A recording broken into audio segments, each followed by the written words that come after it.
नमस्कार बच्चों। आज हम कक्षा 12वीं में यूनिट फर्स्ट का जो सेकंड चैप्टर है उस पर चर्चा करेंगे, जिसका नाम है पुष्पीय पादपों में लैंगिक जनन। तो इस पाठ के अंतर्गत हम जो चर्चा करने वाले हैं कि पुष्पीय पादपों में जो लैंगिक जनन के लिए कौन सा अंग रिस्पॉन्सिबल होता है या किस ऑर्गन के माध्यम से पुष्पीय पादपों में लैंगिक जनन की प्रक्रिया संपन्न होती है। हमको जैसा पहले से ज्ञात है कि जो लैंगिक जनन की प्रक्रिया है उसके अंतर्गत युग्मकों का निर्माण होता है और उसके साथ ही साथ विपरीत युग्मकों का संलयन या फ्यूज़न होता है, जिसके माध्यम से एक कोशिकीय जायगोट का निर्माण होगा और वो जायगोट आगे चलकर, जायगोट या इसको हम युग्मनस कहते हैं, वो आगे चलकर एक नए जीव के अंदर या संतति के अंदर विकसित होता है। तो जो फ्लावरिंग प्लांट है या पुष्पीय पौधे हैं उसमें एक लैंगिक जनन करने वाला जो अंग होता है वो होता है फ्लावर, जिसका डायग्राम हमने यहाँ पर ड्रा करके रखा हुआ है।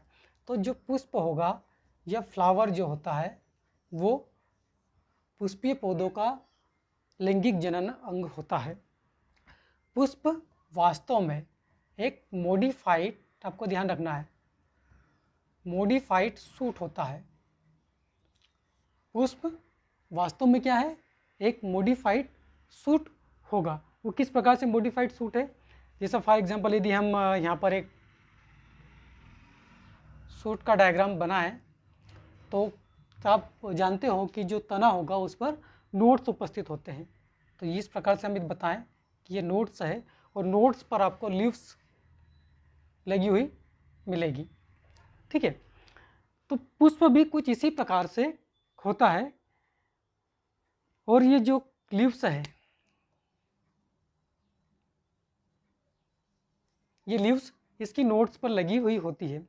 तो पुष्प एक मॉडिफाइड सूट होगा और इसके जितने भी अंग होंगे, पुष्प के जितने भी पार्ट होंगे, यदि आपने पुष्प को देखा तो उसमें एक हरे रंग का पोर्शन बाहर की ओर पत्तियां दिखेगी, उसके बाद कलर्ड पत्तियां दिखाई देगी, उसके बाद फिलामेंट जैसे स्ट्रक्चर दिखाई देंगे और मध्य में आपको एक लॉन्ग फिलामेंट दिखाई देगा।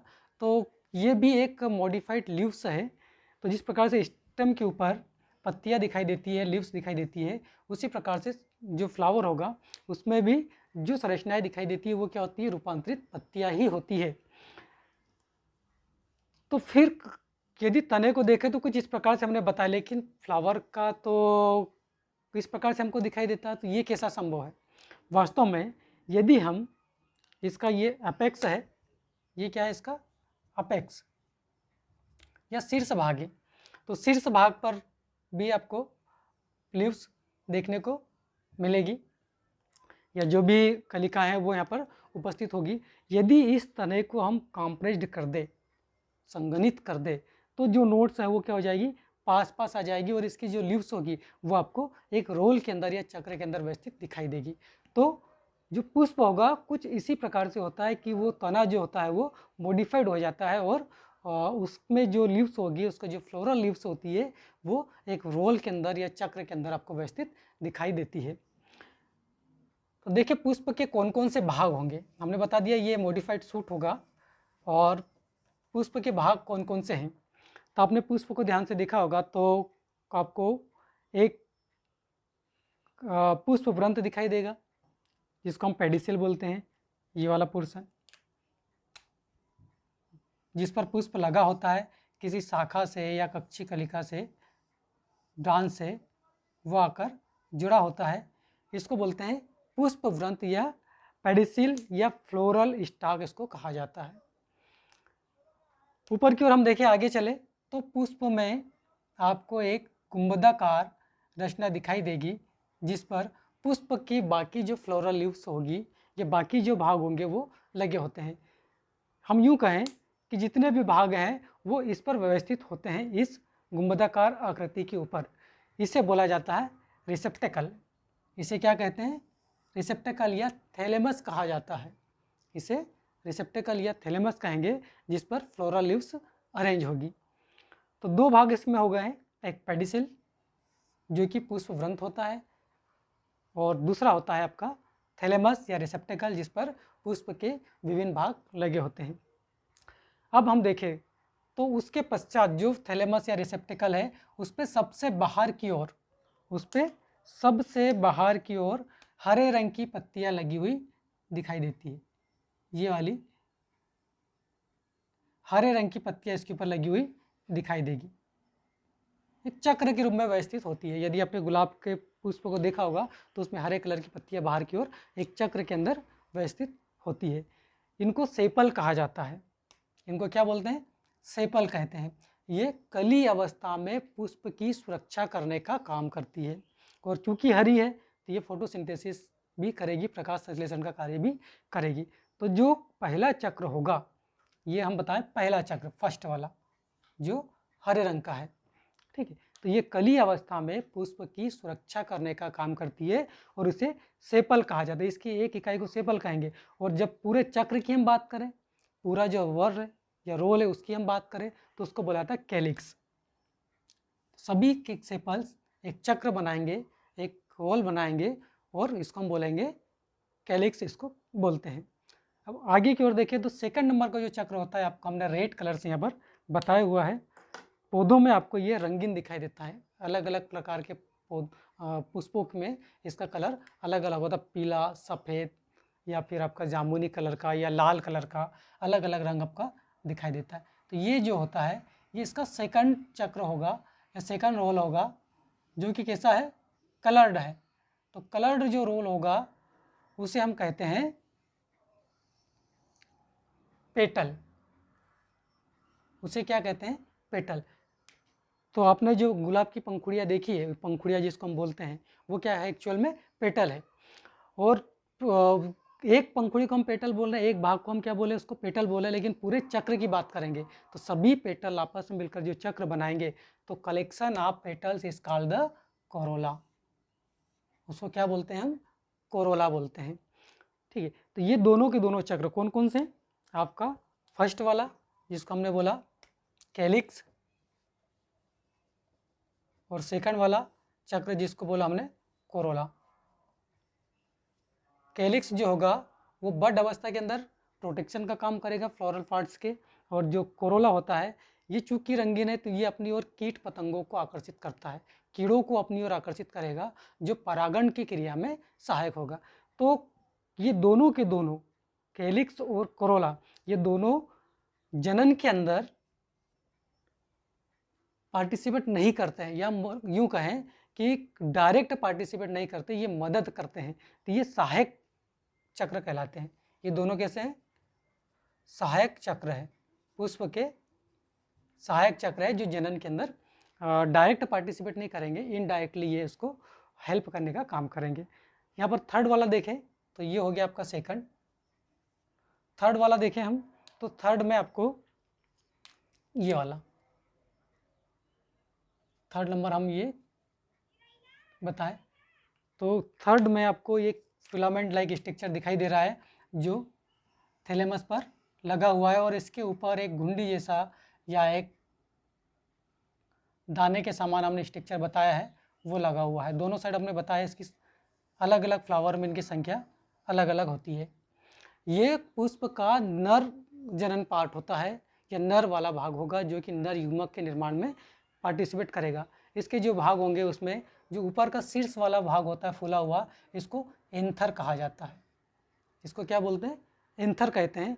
और जो एक डंडी के समान स्ट्रक्चर दिखाई दे रही है, एक तंतु के समान स्ट्रक्चर दिखाई दे रहा है, इसे फिलामेंट कहते हैं। क्या बोलते हैं इसको? फिलामेंट कहते हैं। और ये पूरे स्ट्रक्चर को जिसमें एंथर और फिलामेंट दोनों शामिल है उसको हम क्या बोलते हैं? स्टेमन बोलते हैं। क्या बोलते हैं? स्टेमन बोलते हैं। और पुष्प के अंदर जितने भी स्टेमन है, जितनी भी संख्या में स्टेमन है, वो सभी को मिलाकर बोला जाता है एंड्रोसियम।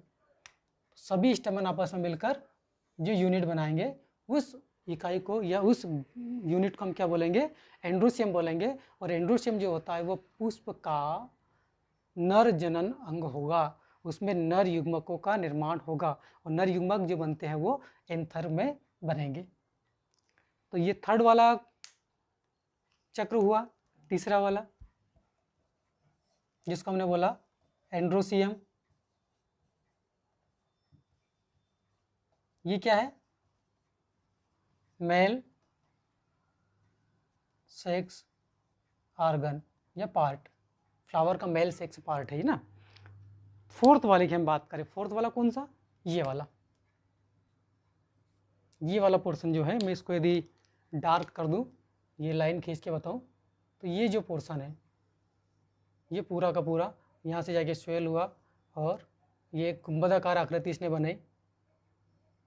तो ये पूरा का पूरा इसका फोर्थ वाला चक्र कहलाता है, जिसके हम 3 भाग बताएं। ऊपर की ओर का जो पोर्शन होता है, जो आपको बाइफर्केट या अलग अलग पुष्पों में अलग अलग आकृति का ये दिखाई देगा, ये रिसीव करने का काम करता है, पराग कणों को अपने ऊपर रिसीव करता है, तो इसलिए फैला हुआ भाग इसमें होता है और थोड़ा सा स्टिकी भी होता है, इसको बोलते हैं स्टिग्मा। तो ये पोर्शन क्या कहलाता है, स्टिग्मा कहलाता है। उसके बाद में जो ये लॉन्ग ट्यूब लाइक स्ट्रक्चर है उसको स्टाइल कहते हैं, उसको क्या बोलेंगे, स्टाइल कहेंगे। और ये स्टाइल आगे चलकर थैलेमस के पास में आकर एक गुंबदाकार या आपको ओवल शेप का स्ट्रक्चर यहाँ पर दिखाई दे रहा है, इसको बोलेंगे ओवेरी। तो 3 भाग होते हैं आपके जो फोर्थ वाला चक्र है, नहीं, फोर्थ वाला जो चक्र है उसके 3 भाग होंगे, स्टिग्मा, स्टाइल और ओवेरी। ये इसका मादा जनन अंग होता है, पुष्प के अंदर का ये मादा जनन अंग होगा, जिसके अंदर स्टिग्मा, स्टाइल और ओवेरी को सम्मिलित किया गया है। 3 भाग इसके होंगे। इसको हम बोल रहे हैं कार्पल। क्या बोलेंगे इसको, कार्पल। एक यूनिट जो है इसको हम बोल रहे हैं कार्पल बोल रहे हैं। और फ्लावर के अंदर जितने भी कार्पल्स है उन सबको मिले, एक या फिर एक से अधिक कार्पल्स आपस में मिलकर बनाते हैं गाइनोशियम। क्या बनाते हैं, गाइनोशियम। तो जो फोर्थ वाला चक्र होगा उसको हम क्या बोलते हैं, गाइनोशियम बोलेंगे, गाइनोशियम।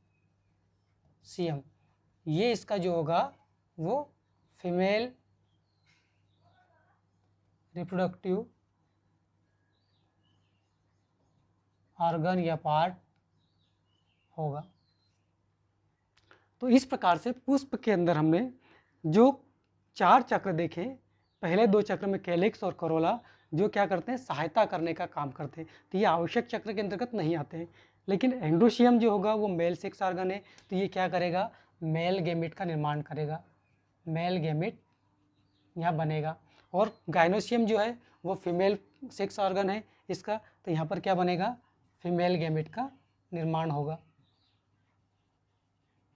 तो चूंकि हमने बताया कि लैंगिक जनन में युग्मकों का निर्माण आवश्यक होता है और युग्मक आपस में संलयित भी होते हैं, तो जहाँ पर युग्मकों का निर्माण हो रहा है, जिस चक्र में युग्मकों का निर्माण हो रहा है, वो उनकी आवश्यकता होगी लैंगिक जनन के लिए। इसीलिए इन्हें हम एंड्रोशियम और गाइनोशियम को क्या बोलते हैं, आवश्यक चक्र बोलते हैं। कौन सा चक्र बोलते हैं, आवश्यक या नेसेसरी वर्ड्स इसको बोला जाता है, क्योंकि इनके अंतर्गत नर युग्मक और मादा युग्मक का निर्माण किया जाता है। तो इस प्रकार से हमने पुष्प के विभिन्न भागों के बारे में चर्चा की और उन भागों के कार्यों के बारे में भी थोड़ी बहुत चर्चा करी है। इसमें जो एंड्रोशियम होगा वो नर भाग होगा, नर सेक्स ऑर्गन होगा। एंथर में नर युग्मकों का निर्माण होगा और जो गाइनोशियम है वो इसका मादा पोर्शन है, मादा भाग है, इसमें मादा युग्मक का निर्माण इसके अंतर्गत होता है। इसीलिए इनको हमने क्या बोला, आवश्यक चक्र इनको कहा है। ठीक है, तो इस प्रकार से एक प्रारूपिक पुष्प के बारे में थोड़ी बहुत जानकारी हमने आपको उपलब्ध कराई है। अगला जो नेक्स्ट वीडियो लेक्चर आएगा उसमें हम एंथर या हम एंड्रोशियम के बारे में पूरी चर्चा करेंगे और किस प्रकार से इसमें गैमीट का निर्माण होगा, किस प्रकार से मेल गैमीट का निर्माण होगा, उसके बारे में हम चर्चा करेंगे।